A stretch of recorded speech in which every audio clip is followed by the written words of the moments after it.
स्वागत है आप सभी का डाउटनेट की ग्रामर क्लास में। और हमारा आज का जो लेक्चर है ये है सेंटेंस के ऊपर।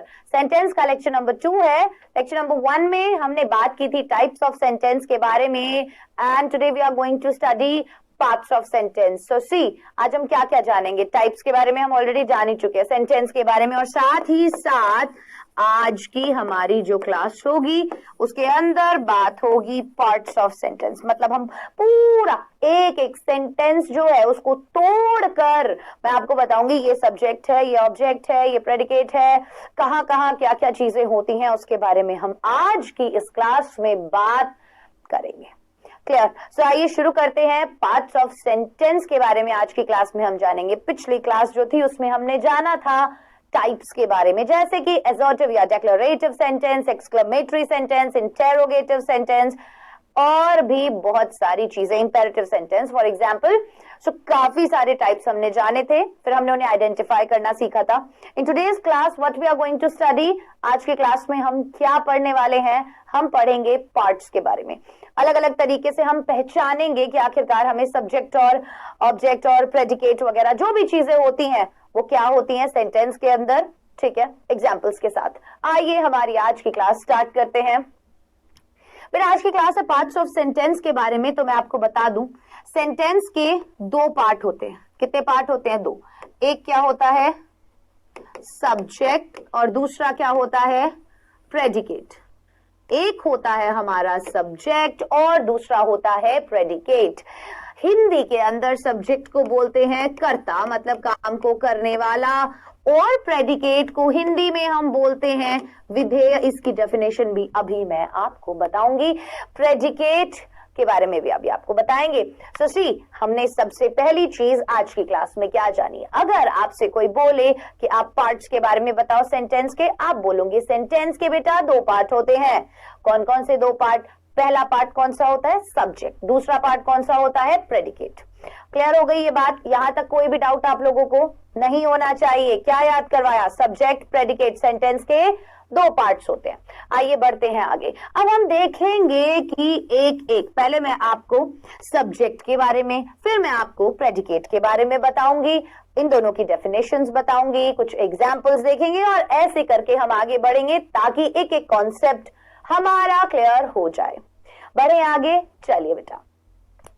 इन sentence subject is a word. किसी भी वाक्य के अंदर सब्जेक्ट क्या है? वो एक शब्द है या वो शब्दों का समूह है जिसके बारे में कुछ कहा जाता है, जिसके बारे में कुछ कहा जाता है। सो अगर हिंदी में हम बात करें तो किसी वाक्य में कर्ता वह शब्द होता है जिसके बारे में कुछ कहा जाता है या उसके द्वारा कोई कार्य किया जाता है।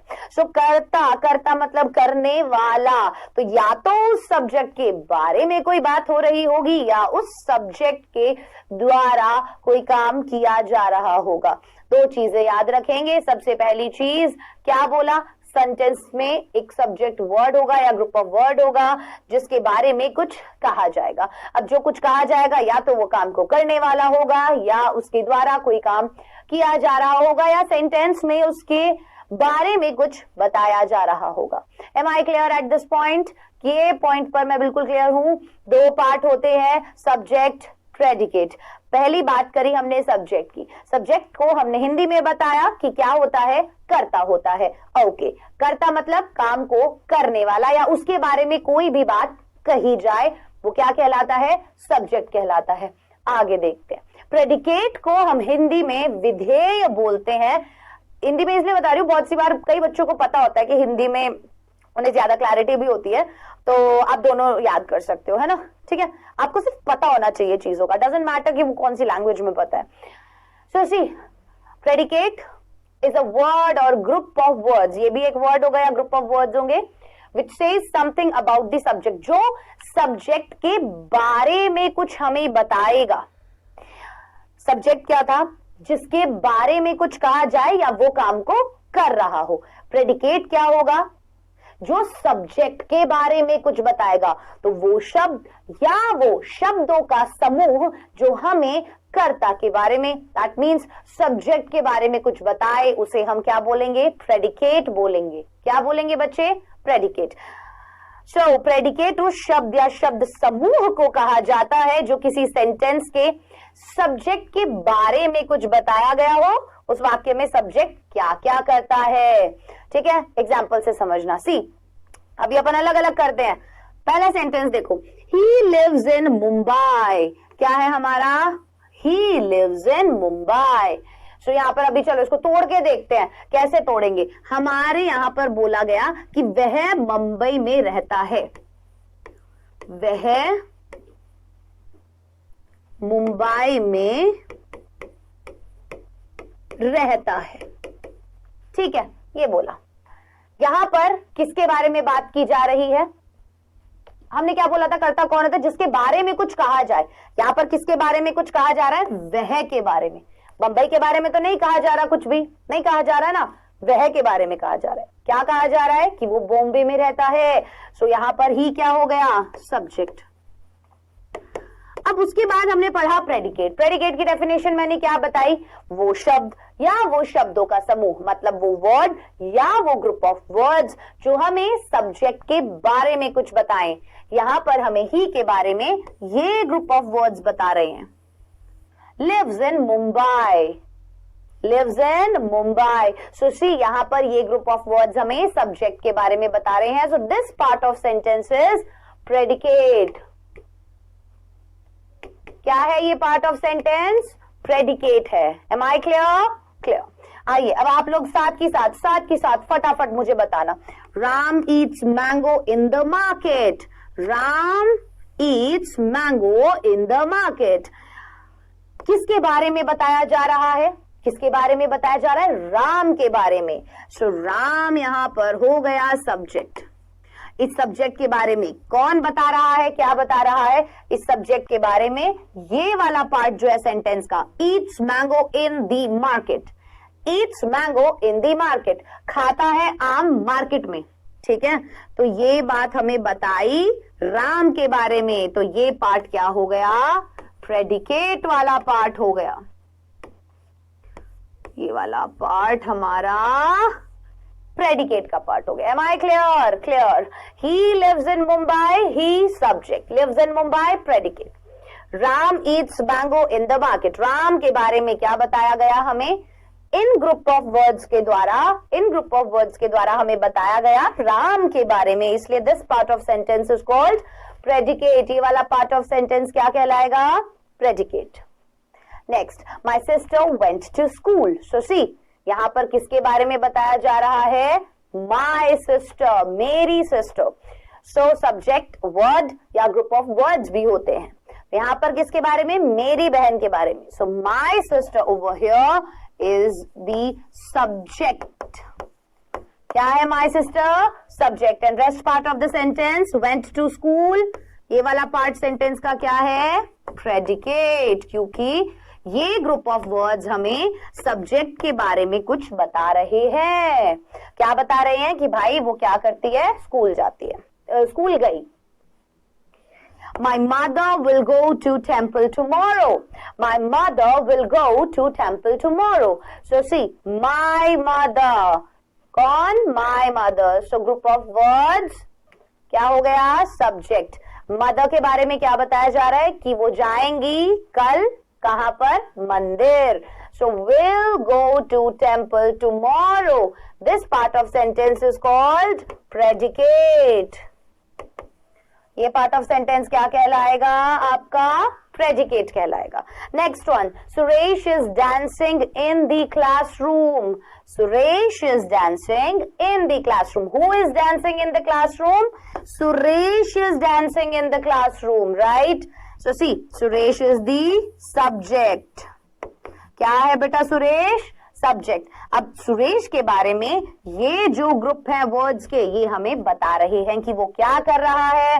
वो भाई डांस कर रहा है। सो ये पार्ट सेंटेंस का क्या होगा? प्रेडिकेट होगा। ये पार्ट क्या होगा? प्रेडिकेट होगा। सिंपल सी बात थी, समझ में आ गई? अब कोई दिक्कत है तो बताओ मुझे। सब्जेक्ट और प्रेडिकेट अलग अलग कर लिया है, बताओ आप कोई प्रॉब्लम आए तो ना। ठीक हो गया। अब एक तरीका और है, अगर हमें भाई नहीं समझ आ रहा कि अरे नहीं पहचान पा रहे मैडम की सब्जेक्ट कौन सा है। सो सी, हमेशा पता है क्या कर लो? क्वेश्चन कर लो। lives in Mumbai? Who lives in Mumbai? He lives in Mumbai. So इस who का जो जवाब आएगा ना वो सब्जेक्ट होगा. Who eats mango in the market? अगर हमें इसका इंटेरोगेटिव बनाना हो, अगर हमें इसका सवाल बनाना हो, हम कैसे बनाएंगे? He lives in Mumbai. अगर हमें बताना है कि वह बंबई में रहता है, इसका सवाल बनाना है तो कौन बंबई में रहता है? कौन बाजार में आम खाता है? कौन स्कूल गया? कौन कल मंदिर जाएगा? कौन क्लास में नाच रहा है? इन सभी का जवाब क्या होगा? He, Ram, my sister, my mother और सुरेश. तो जब भी आप पूछ लेना, जब भी आपको कंफ्यूजन हो, आपको समझ में ना आए कि भाई सब्जेक्ट क्या है, then always you can do one thing and that thing is, हमेशा आप एक चीज कर सकते हैं और वो चीज क्या है? आप सवाल कर लीजिए हु. ठीक है, कुछ इंपॉर्टेंट पॉइंट, वो इंपॉर्टेंट पॉइंट यही है समझना. अगर सेंटेंस में हु से प्रश्न करें, हु से कौन से प्रश्न करें तो सब्जेक्ट मिल जाता है हमें. For example Ram is playing in the field. अगर मैं बोलूं who is playing in the field, मैंने एक क्वेश्चन बनाया और इस क्वेश्चन का आंसर है ये. तो who is playing in the field? Ram is playing in the field. So Ram automatically क्या हो गया? Subject. ये एक तरीका मैंने आपको और बताया क्या पहचानने का? सब्जेक्ट को निकालने का. ये हो गया हमारा predicate. सिंपल. हो गई बात क्लियर हमें? हो गई. ठीक है, ये बात थी सब्जेक्ट की. Example, my father will go to Delhi tomorrow. Who will go to Delhi tomorrow?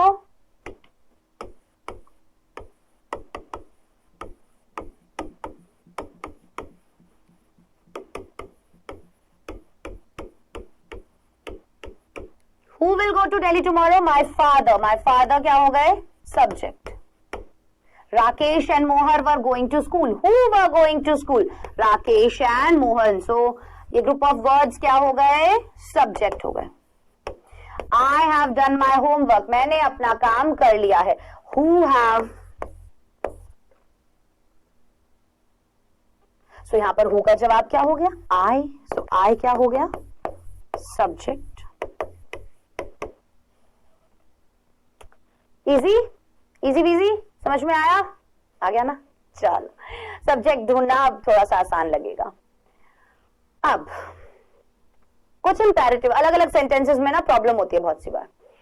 Imperative sentence में सब्जेक्ट कर्ता जो यू होता है वह साइलेंट होता है, मतलब इसको सेंटेंस में लिखा नहीं जाता. For example, please give me some water. Please give me some water, ये इंपेरेटिव सेंटेंस है. हम यहाँ पर रिक्वेस्ट कर रहे हैं कि प्लीज कृपया मुझे थोड़ा सा पानी दीजिए. यहां पर ये बात किससे कही जा रही है? यू, मतलब तुमसे कही जा रही है. ठीक है, मैं तुम्हें अगर बोलूं कि भाई please give me some water, मतलब मैं बात किसे कह रही हूं? तुम्हें कह रही हूं, यू.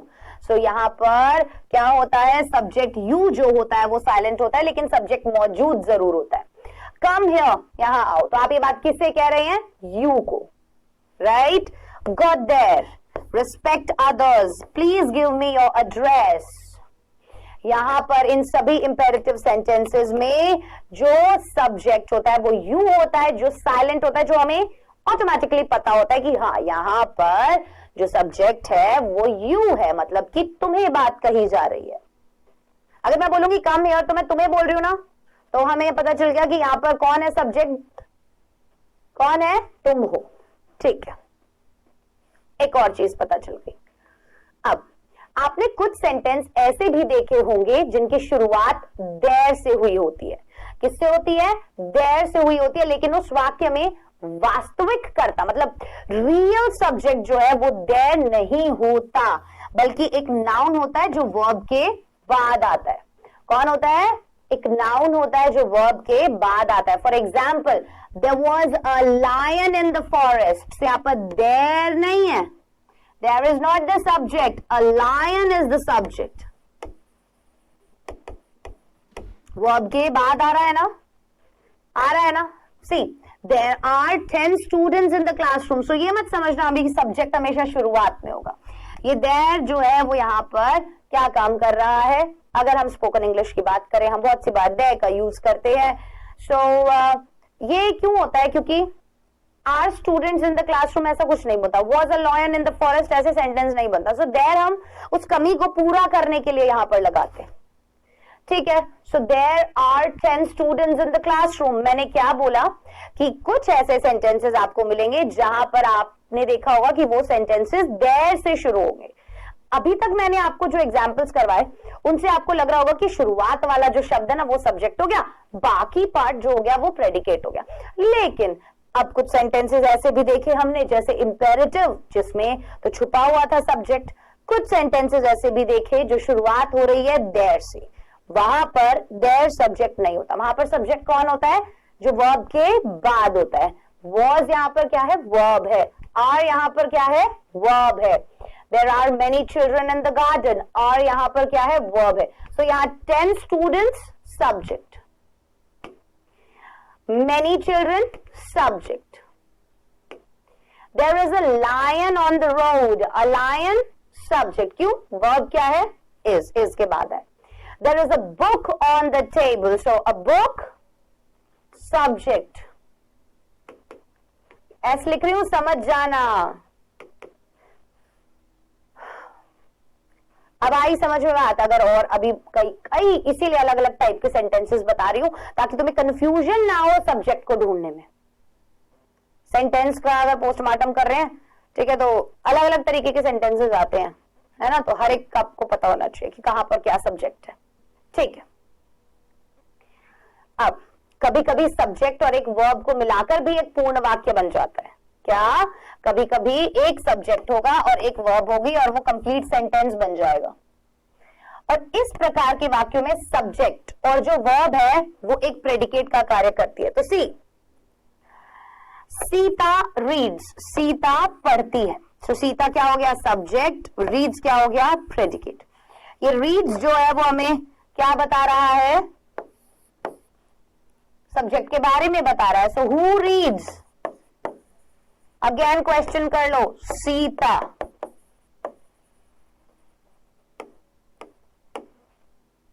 आ गई बात समझ में? अब पहचान लोगे आसानी से या नहीं पहचान पाओगे? मुझे फटाफट से बताओ। सीता रीड्स, सीता पढ़ती है, तो Sita is the subject and reads predicate हो गया। तो कोई कोई सेंटेंसेस, कभी कभी आपको सेंटेंसेस मिलेंगे जिनमें दो वर्ड्स है, ठीक है, और वो दोनों मिलाकर क्या कर रहे हैं? सेंटेंस को कंप्लीट भी कर रहे हैं। सो कभी भी कोई दो वर्ड जो सेंटेंस को कंप्लीट कर रहे हो, एक सब्जेक्ट हो एक वर्ब हो, सो वो जो वर्ब वाला पार्ट होता है वो प्रेडिकेट कहलाएगा और जो सब्जेक्ट वाला पार्ट है वो तो सब्जेक्ट ही कहलाएगा। यार है ना, सब्जेक्ट वाला पार्ट तो सब्जेक्ट ही कहलाएगा मेरे बच्चे। आगे बढ़ते हैं। शी स्लेप्ट, वह सो गई। सो शी क्या है? Subject.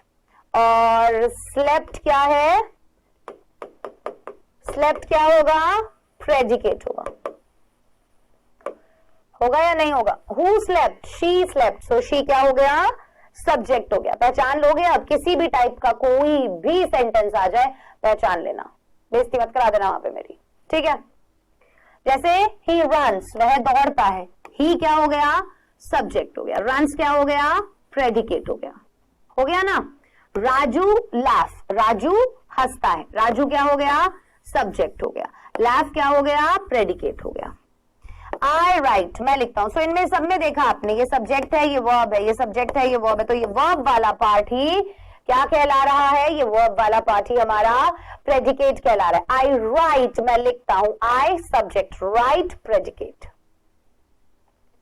M I clear or not? फटाफट से सी एग्जाम्पल्स से और ज्यादा इजी हो जाता है चीजों को हमें समझना, राइट? चलिए, अब कुछ सेंटेंसेस के प्रेडिकेट भाग में दो ऑब्जेक्ट होते हैं। ये बहुत इंपॉर्टेंट है, ऑब्जेक्ट वाला पार्ट जो है वो बहुत इंपॉर्टेंट है। देखना, ऑब्जेक्ट जो होंगे ना उसमें दो ऑब्जेक्ट होंगे। कैसे? एक होगा डायरेक्ट और एक होगा इनडायरेक्ट। और इसका सामना, ये जो डायरेक्ट ऑब्जेक्ट और इनडायरेक्ट ऑब्जेक्ट का कॉन्सेप्ट है ना, इस कॉन्सेप्ट को समझना बहुत ज्यादा इंपॉर्टेंट है। कैसे इंपॉर्टेंट है? देखो, जो डायरेक्ट ऑब्जेक्ट होगा वो तो कोई चीज होगी, और जो इनडायरेक्ट ऑब्जेक्ट होगा वो कोई पर्सन होगा, ये बात याद रखना सेंटेंस में, जब सेंटेंस में दो ऑब्जेक्ट्स आएंगे। सो बहुत सी बार जो प्रेडिकेट वाला पार्ट होगा, प्रेडिकेट वाले पार्ट में ऑब्जेक्ट तो आएगा ही, आएगा ना। पिछली जो क्लास थी उसमें मैंने आपको सब्जेक्ट वर्ब और ऑब्जेक्ट के बारे में बताया था ना, कि सब्जेक्ट क्या होता है कर्ता, वर्ब क्या होती है क्रिया, और ऑब्जेक्ट क्या होता है जिस चीज पर कर्ता के काम करने का असर पड़ रहा है ना। एग्जाम्पल समझना, मेरा दोस्त मुझे एक आम देता है, माई friend gives me a mango. तो अब इस वाले सेंटेंस में दो ऑब्जेक्ट है, एक है मी और एक है अ मैंगो। एक क्या है, एक है मी, एक ऑब्जेक्ट क्या है, एक ऑब्जेक्ट है अ मैंगो। सो सी मी, यहां पर मैंने क्या बोला मैंने कि जो पर्सन होगा वो इनडायरेक्ट ऑब्जेक्ट कहलाएगा। सो मी क्या है, इनडायरेक्ट ऑब्जेक्ट, और जो थिंग होगी वो डायरेक्ट ऑब्जेक्ट कहलाएगी। सो अ मैंगो यहां पर क्या है, डायरेक्ट ऑब्जेक्ट है। अब तो कंफ्यूजन नहीं होगा डायरेक्ट इनडायरेक्ट ऑब्जेक्ट में। सो अगर प्रेडिकेट वाले पार्ट के अंदर क्या है, दो ऑब्जेक्ट्स हैं, तो उन दो ऑब्जेक्ट्स में भी अलग अलग होते हैं। फर्स्ट पार्ट क्या होता है, दो ऑब्जेक्ट्स होते हैं, first part is direct object, second part is indirect object. Direct object कौन सा होगा, जो एक थिंग होगी। इनडायरेक्ट ऑब्जेक्ट क्या होगा, जो पर्सन होगा। सो इस सेंटेंस के अंदर डायरेक्ट और इनडायरेक्ट ऑब्जेक्ट, मी क्या है, indirect object, a mango direct object. अब इसके अंदर एक चीज का बहुत ज्यादा ध्यान रखना होता है, बहुत सी बार हम जब इंग्लिश में ट्रांसलेट करते हैं तो दो तरीके से ये सेंटेंसेस ट्रांसलेट होते हैं।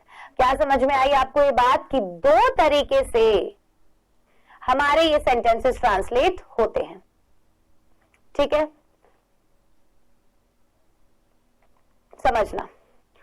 जब भी ऐसे वाक्यों का इंग्लिश ट्रांसलेट किया जाता है तो पहले इनडायरेक्ट ऑब्जेक्ट को लिखा जाता है। अगर डायरेक्ट ऑब्जेक्ट को पहले लिखना पड़े तो इनडायरेक्ट ऑब्जेक्ट के पहले टू हमें लगाना पड़ता है। सबसे पहले देखना, हमने क्या बोला यहाँ पर कि हमें इनडायरेक्ट ऑब्जेक्ट पहले लिखना पड़ता है। यहाँ पर हमने इनडायरेक्ट ऑब्जेक्ट पहले लिखा। हमें क्या करना पड़ेगा, कोई भी ऐसा सेंटेंस जिसके अंदर दो ऑब्जेक्ट हो, एक डायरेक्ट एक इनडायरेक्ट, तो हम इनडायरेक्ट ऑब्जेक्ट को पहले लिखेंगे, डायरेक्ट ऑब्जेक्ट को बाद में।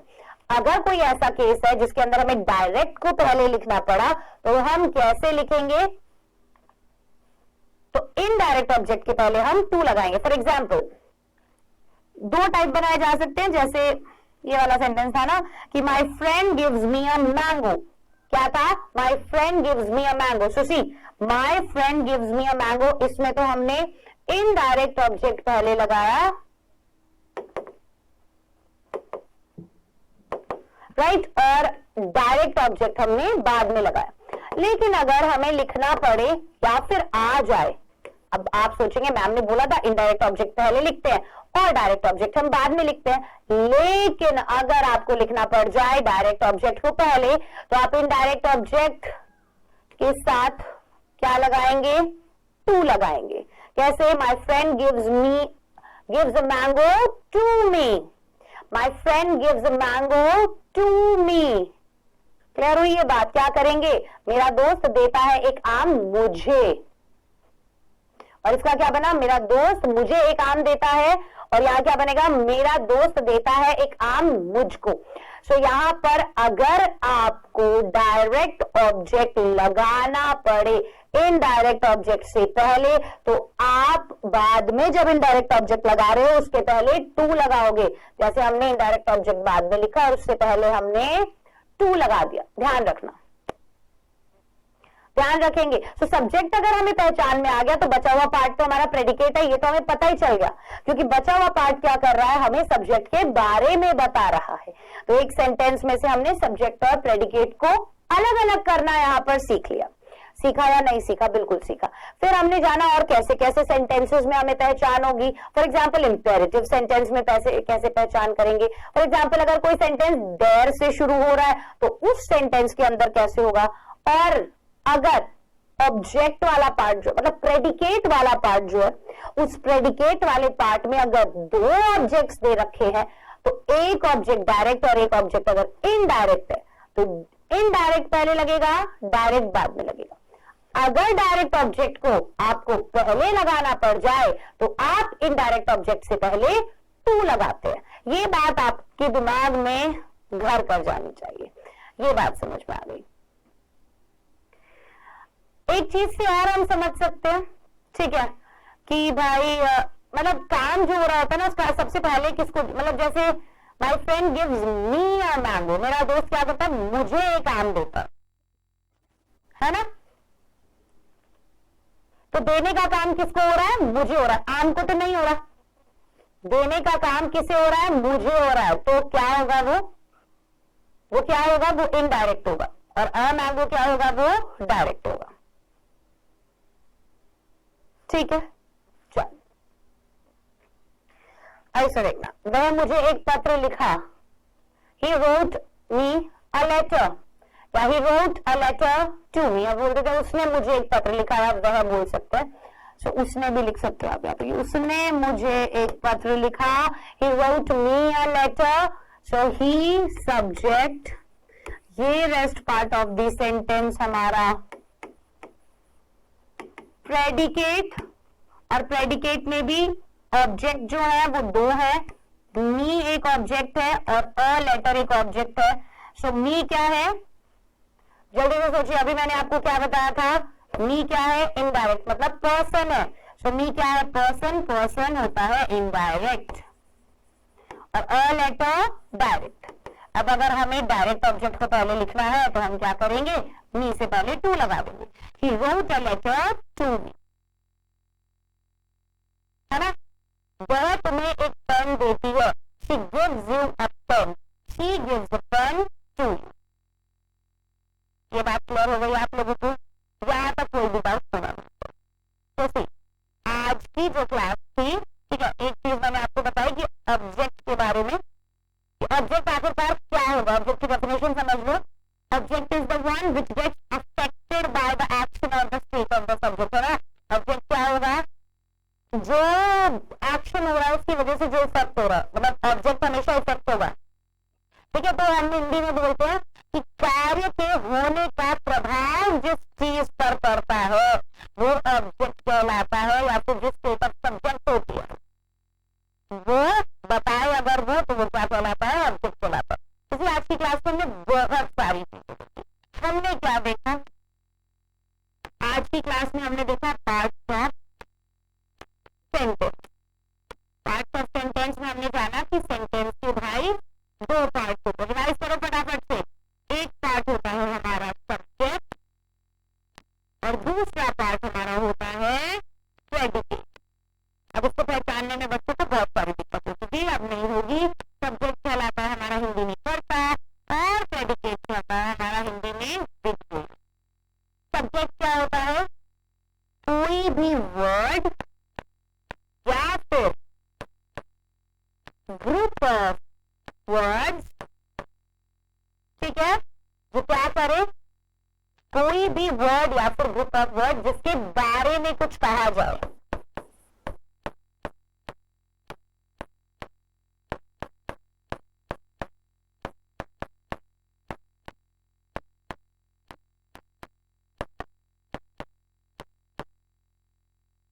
प्रेडिकेट का क्या होगा,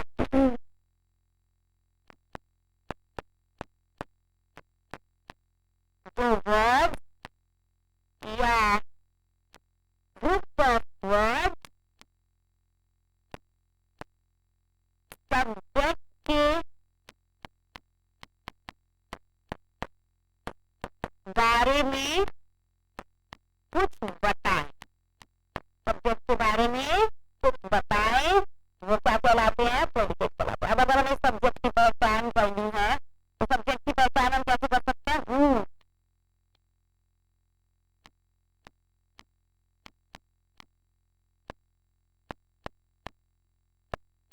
कौन से प्रश्न करते, और हु का जो जवाब होगा वो क्या कहलाएगा, सब्जेक्ट। प्रेडिकेट में हमने देखा ऑब्जेक्ट, मतलब rest part of the sentence जो होता है वो प्रेडिकेट होता है, उसके अंदर ऑब्जेक्ट आपको मिलेंगे, और ऑब्जेक्ट भी आपको कितने टाइप के मिलेंगे, दो टाइप के मिलेंगे। एक ऑब्जेक्ट होगा डायरेक्ट और एक ऑब्जेक्ट होगा, इसको पहचानने का तरीका क्या होगा, डायरेक्ट जो होगी वो थिंग होगी, और इनडायरेक्ट जो होगा वो कोई भी प्राणी, मतलब कि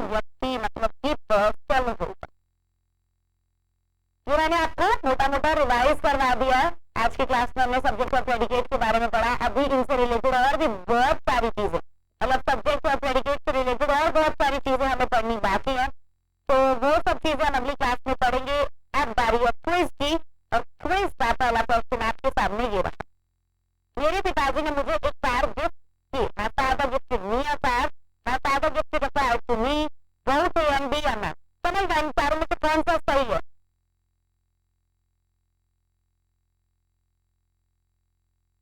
इन चारों में से कौन सा सही है? फटाफट से देखिए और बताइए। Next question, she went। अब इसमें she सब्जेक्ट है, she ऑब्जेक्ट है, she प्रेडिकेट है, या क्या? कौन सा वाला सही है? she क्या है इसमें?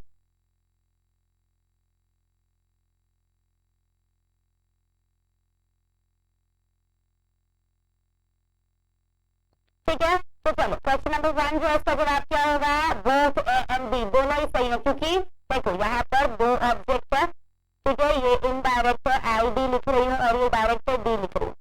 अगर हमें डायरेक्ट को पहले लगाना तो हम इसको ऐसे भी फ्रेम कर सकते हैं, तो हमने डायरेक्ट को जब पहले लगाया तो हमने इनडायरेक्ट के साथ टू लगा दिया, राइट? चलिए, तो both A and B are